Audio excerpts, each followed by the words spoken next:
On September 4th through the 23rd, 2016, a major event will occur in the Old City of Jerusalem. It will bring together actors, artists, musicians, and persons in the media from around the world.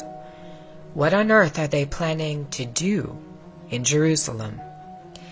At an event that ends on September 23rd, leaders from Roman Catholic, Muslim, and Jewish communities will gather for one of the longest interfaith services in history, right there in the Old City of Jerusalem, right there where the Lord Jesus walked, right there where the temples once stood. They will offer worship to a God under the banner of ecumenism. It is there they plan to do away with categories of religion and ignore differences. The service will combine 3 monotheistic faiths under one roof in a house of worship for all believers. One part of the event will occur from September 5th through the 11th and will bring together Jew, Muslim, and Christian under, quote, a passion for Jerusalem, in which they can all coexist temporarily under the wings of the Almighty, unquote. Some of the headlines on the website for this event talk about dissolving boundaries and coming together in worship of the same God. Another part of the event will occur from September 12th through the 23rd. The leaders of this event, which is called Mekudeshet, will perform an 11-day consecration. If you aren't aware, a consecration happens when somebody performs a ceremony declaring something as holy. The fact that Muslims, Jews, and Roman Catholics are gathering for a consecration means that they are all declaring their interfaith religion, their new God, to be holy. This is not good and may signal the beginning of the one world religion that Pope Francis has worked so hard to achieve in the year 2016. The Vatican, indeed, is one of the chief proponents of the ecumenical movement around the world and in Israel. For the past 3 years, Pope Francis has worked tirelessly toward a new world religion in which all denominations are brought together as one. If you look at Francis's outreach over the past 3 years, and specifically in 2016, you'll find somebody who has openly condemned evangelical Christianity and the belief that you must have a personal relationship with Jesus. He has openly warned that this belief is dangerous. He has also equated the spread of the gospel under evangelical Christianity to jihadism. In the meantime, he has done quite a bit of outreach to every other religion in the entire world. Why is this happening? The extent of Francis's outreach to other denominations in 2016 alone has been mind-boggling. In February, Francis held an emergency meeting with Patriarch Kirill of Russia for the first time since the 1054 Schism. Kirill then went directly to Antarctica, where he performed a bizarre religious ceremony consecrating the land and water surrounding the continent. Francis has also done outreach to Patriarch Bartholomew of Turkey, in which both leaders voiced support for the migrant crisis and called for more migrants to enter Europe. In May, Francis met with Al-Azhar of Egypt, who is the head of Sunni Islam. In January, Francis became the 3rd pontiff ever to visit Rome's major synagogue. He has also hosted Jewish religious and political leaders at the Vatican. In June, Francis outreached to the Armenians. In July, Pope Francis visited Poland and told all of the young people in the audience to, quote, believe in a new humanity. In August, Pope Francis won a huge initiative with U.S. Lutherans. A document called the Declaration of the Way was passed by a majority of 931 to 9. It recognizes that there is no longer church-dividing issues between Lutherans and Roman Catholics. This means that 3.7 million U.S. Lutherans are now absorbed into the New World Religion. Also in July, Francis was the driving force behind a ceremony in the United States called Together, organized to bring all Christians in front of a 6,660-inch obelisk, or the phallus of Osiris, for worship.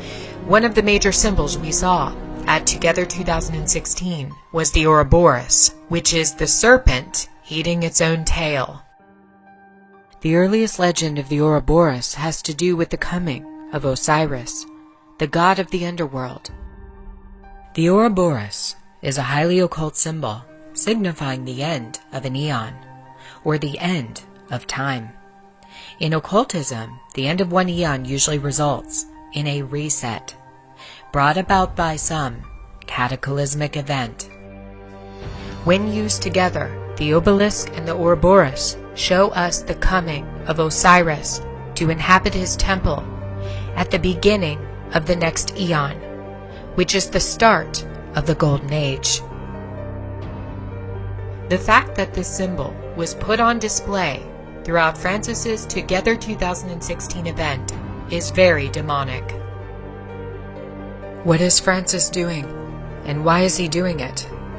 The answer is that he's merely carrying out a role, playing his part in the creation of a new world religion. In previous videos, I have discussed a book written in 1908 by a man who was ill for much of his life. He writes about how a character named Father Francis defects from Roman Catholicism to follow the Antichrist.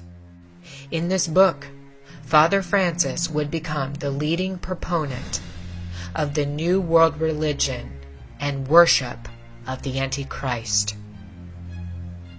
Just recently, Francis has used death of one of his priests in France and an assault on another priest in Belgium to invite Muslims into Christian cathedrals and churches for worship. For the past month, throughout Europe, since the attacks on the Catholic clergy, there has been a major drive by Francis to bring together Muslim and Christian, and his efforts are working. He isn't attempting to evangelize these Muslims and to convert them. Instead, he is allowing them to bring worship of Allah into the churches in Europe. It has been prophesied that a religion of the New World Order would be established. It would dissolve boundaries between faiths. All would come together, united, in worship of the false light.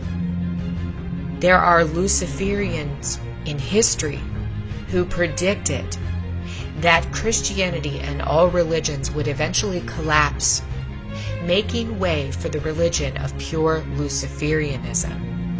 A couple of these individuals was Luciferian and 33rd degree Grand Wizard Albert Pike, as well as Luciferian Helena Blavatsky. She viewed Christianity as a major challenge to the agenda of unveiling a new world religion.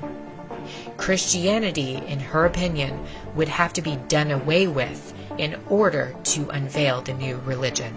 We also have warnings from a former Jesuit who was murdered in 1999 that a one-world religion was in the making. It was an ecumenical religion that was being set up for all to follow. Malachi Martin told us a secret in an interview with Art Bell before he died. Luciferians had infiltrated the Vatican and were planning to set up a new religion, one they believed would last for 1,000 years.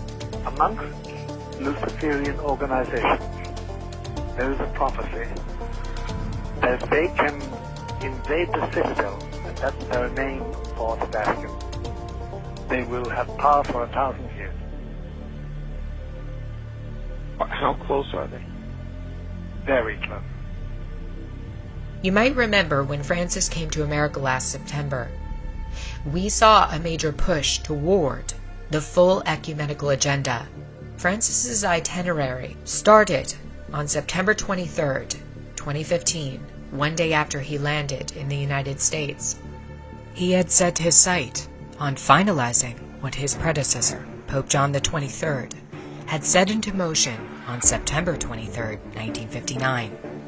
It was on this day John would offer a prayer that would begin the downfall of the Roman Catholic Church. A document would be penned declaring a new outreach to all religions in the world as children of the same God. Without a doubt, Vatican II is remembered as Catholicism's greatest push toward the New World Religion. Vatican II would change everything about the actions of all future popes. It was now about piecing together a new religion, one that would be ready, waiting for the coming of the capstone. Pope Francis is truly preparing that new faith right now for all in the world to become a part of.